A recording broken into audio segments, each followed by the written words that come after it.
The body was still warm when they found him, sprawled across the cold stone floor of the Whispering Vines vineyard cellar, a shattered bottle of Merlot glinting in the flickering light. Old man Whitaker was dead, and the faint smell of almonds hung in the air like a ghost. Maria, the cellar master, burst into the night, her voice raw with panic. "Sheriff Daniels, please, come quickly. It's Mr. Whitaker. He's gone." Sheriff Daniels strode into the cellar, his boots echoing against the walls. He knelt beside the body, his eyes narrowing. Broken bottle, puncture mark on his neck, and that smell. Cyanide. This wasn't an accident. It's murder. Suspicion coiled around four souls, each tethered to Whitaker by threads of greed, envy, or rage. Jonathan Whitaker, the son, all sharp edges and ambition, stood to inherit it all. I was in my office working the books, didn't hear a thing, until Maria screamed.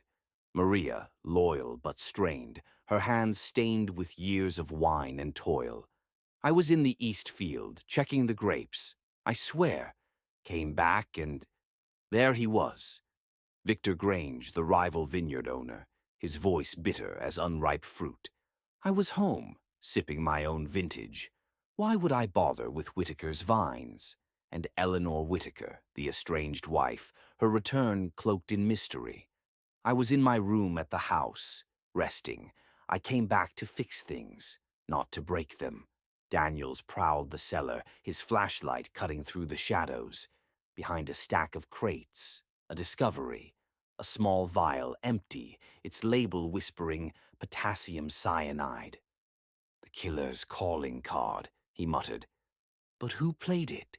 Jonathan had cyanide for pests, Victor for his photography. Maria knew her chemistry. And Eleanor?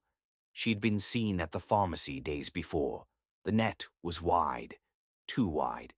Daniels turned to the security footage from the vineyard gate. 3 figures flickered across the screen. Maria, Jonathan, Eleanor. Victor was absent, but a hidden path through the woods gnawed at Daniels' mind. Then a shadow spoke. Tom, a vineyard worker, shuffled forward, eyes darting. "Sheriff, I saw someone that night, near the cellar. Couldn't see much, but it looked like a woman, in a long coat." A woman. Daniel's voice tightened. "Maria? Or Eleanor?" He hunted for more. First, Jonathan, cornered in the cluttered office. "You and your father fought over the vineyard's future, didn't you?" Jonathan's jaw clenched. "Sure, we argued. But kill him? No. He was family. Your computer was idle when he died. You weren't working. I stepped out for a smoke. Didn't want it to look suspicious." Next, Maria, her voice trembling in the tasting room. "Whitaker was letting you go, wasn't he?" Daniels pressed. "He talked about new hires, but I thought it was just talk. I loved this place. Footage shows you in the cellar twice, once before you found him. I checked the gauges. Left. Came back later. That's the truth." Victor faced Daniels across his own vineyard, defiant. "You hated Whitaker's success. Enough to end it? Envy's one thing. Murder's another. My wife will tell you. I was home."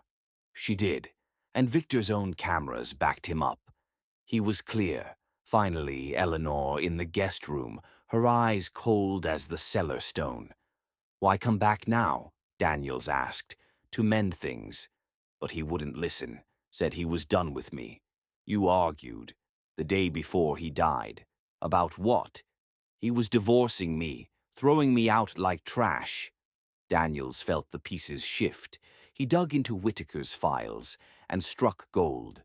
Old papers, yellowed and crisp, showed the vineyard was Eleanor's birthright, her family's land. Whitaker married her for it, and now he'd planned to cut her loose. "Heritage," Daniels whispered. "That's worth killing for." Back in the cellar, a faint footprint caught his eye. Small, delicate.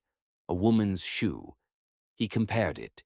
Eleanor's boots fit like a glove. The showdown came at dusk in the vineyard house, tension thick as fog. Eleanor. Daniel's voice was steel. The vial, the footprint, the motive. You did it, didn't you? She froze, then crumbled. He was stealing my family's soul, my legacy. I begged him, but he laughed, said I'd get nothing. So I made sure he'd never take it. Cyanide, from his own stock, poetic. Yes, I waited till he was alone, tasting his precious wine. One jab, and it was over. Handcuffs snapped shut, her fate sealed. The vineyard passed to Jonathan, but its vines would forever whisper of blood and betrayal. You've been listening to Dead Air, a Not True Crime production. See you next time.